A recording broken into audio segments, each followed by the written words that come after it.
Yeah. So we got the buzz, and then we got the double stroke. Mm-hmm. So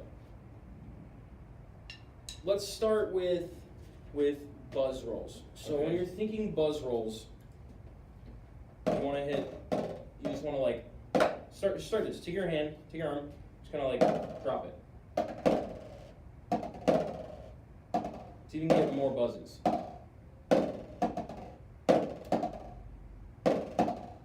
Okay. So something that might help you, it helps me, is put a little bit more pressure right at the fulcrum, like your thumb and your index finger. Put a little bit more pressure there, and you still kind of keep your fingers on the sticks, but the rest of them are more relaxed as opposed to your fulcrum. But fulcrum, if you get that there, and it has some extra velocity,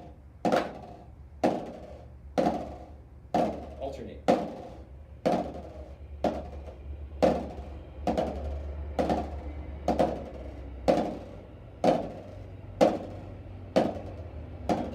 You can drop your arms a little bit more, for a little bit more velocity.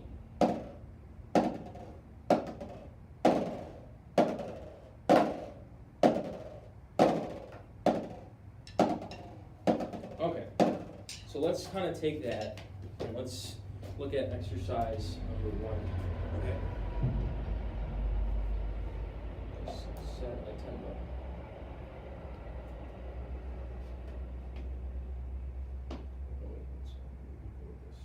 Like 72. No, maybe faster than 72. Let's go 82. So with this exercise, we're doing these buzz isolations. It's going to sound funny because we're going really slow. So it's just going to go.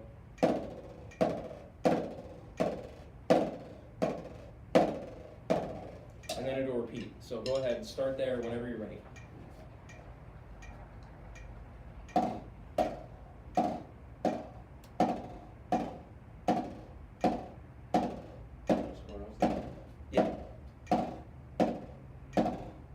That's good. Okay, so you're still kind of like not getting a whole lot of buzz. Okay. So maybe there's too much pressure on the fulcrum now at this point where you're just like it's just like clean. It doesn't have the room to move. So maybe relax it just a little bit more. Try to get as many buzzes as you can.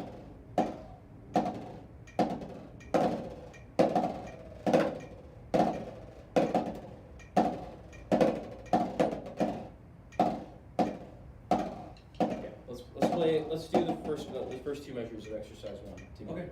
Ready? 1, 2, ready, go.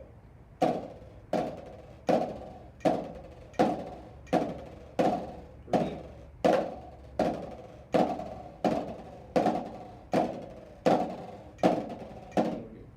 Okay, so that was better. That was better. Let's combine the first 2 measures with the next 2 bars. Okay.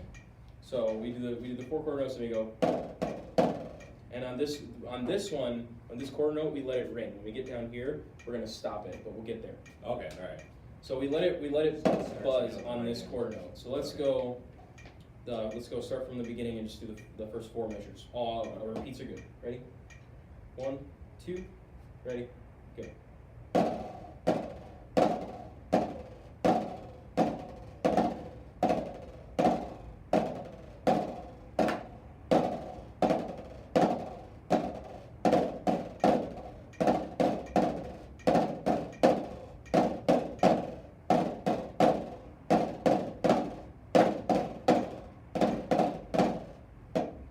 Okay, so what is the idea when you're doing a roll on the snare drum? What's the whole idea behind a roll?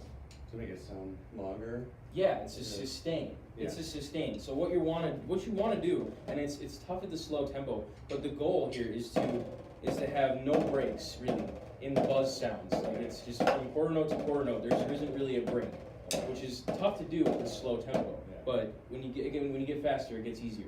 But that's what you're going for. You just want to get some lots of velocity to get as many buzzes as you can. If you have to add some wrist, definitely add some wrist. Like it's more of an arm motion. Yeah.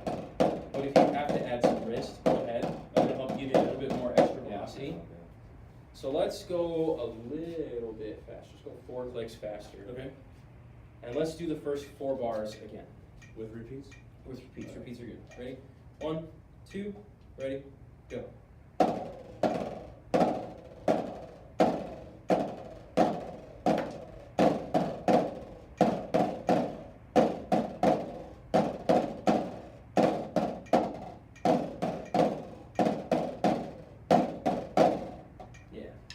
Yeah, that's coming along better. Let me hear you do that, those 4 bars just by yourself. Okay. Ready? 1, 2, ready, go.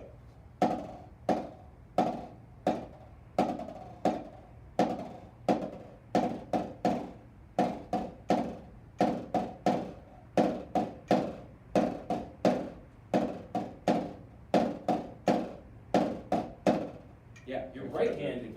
Yeah, your right hand is coming along nicely. Like that, you're getting that buzz. You just gotta get a little bit more in your left hand. Yes. So for practicing this, I would recommend just kind of just stick on the left hand for a while. Even if you have to go like. Yeah.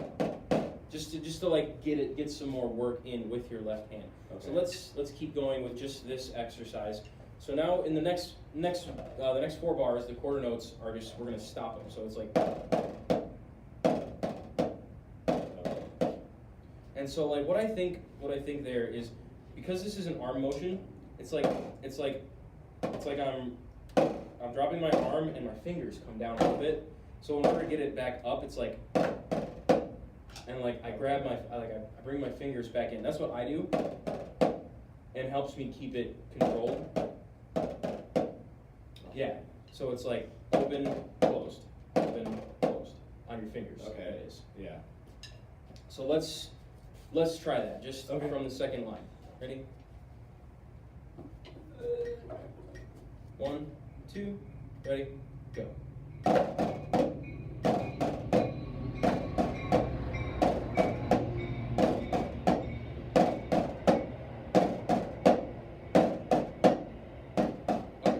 Okay, so something that I'm noticing, when you're doing these buzz strokes, you want to keep your sticks parallel to the pad, like Dr. Yakis talks about here in his closed buzz rolls. Yeah, you want to keep your wrist above the bead throughout the stroke, and the stick should stay parallel to the playing surface throughout. So if you're starting here, that's how you get it. That's where this like opening the hand comes from, opening your fingers just a little bit, is so you can keep your wrist above it and still be able to play, I mean, pretty much perpendicular to the pad.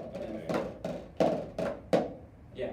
So like that's where that opening, that's where that arm motion and that opening of the fingers and then closing of the fingers to like stop the buzz roll, that's where that comes in hand. So you really want to keep the sticks parallel to the pad when we're doing this. So let's go back and try again. Let's just try the whole exercise. Let's Okay. do it. Ready? 1, 2, ready, go. Oh, I'm sorry, that's my fault. Ready? No, you got it. Just you. Okay. Just you. Ready? 1, 2, ready, go.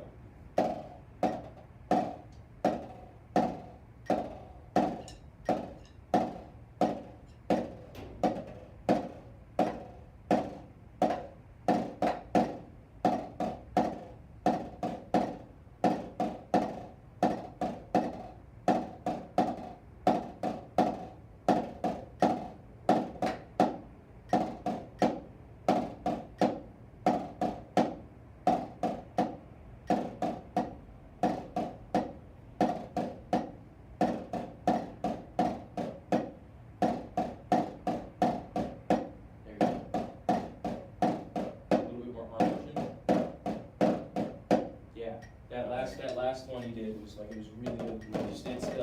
I thought the sound was great. Okay. Where are we at? Cool. About 12 minutes. All right. So let's go on to exercise number 2. We'll just do some more buzz rolls here. Okay. With exercise number 2. So this one, not only are we looking at the buzz rolls, but we're also changing like just times, like not times, but rhythm patterns. Oh. We're going back and forth between 8th notes. Actually, we're just getting faster, really. We're adding more notes in space and time within the quarter note in here. Mm-hmm. So.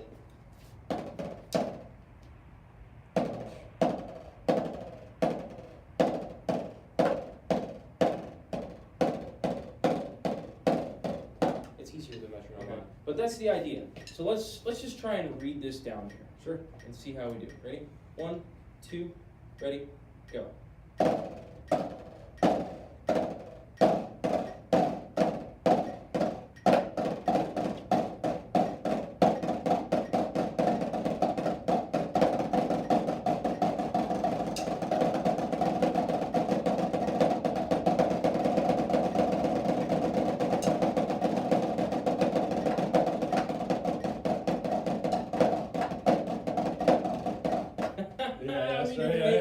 We didn't make it. That's okay. Are we gonna not do this section? Let's Yeah, move on. fives are not happening.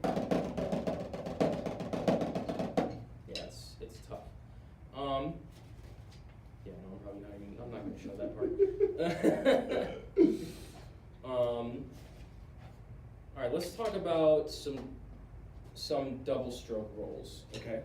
And also just something that goes for double stroke rolls and for buzz rolls as well is having a roll bass. You know what a roll bass is? Like the rhythmic subdivision or the rhythmic subdivision is actually. So let's go back to these buzz rolls here. So when we're looking at these quarter notes, if we were gonna have a roll bass for a quarter note, probably gonna be the 16th notes. Yeah. But that's something that you need to decide before you go in and play something. You look at what it is, say, all right, what's going to be the best kind of roll bass? Typically, it's some kind of 16th note. Okay. Sometimes it's 6 couplets.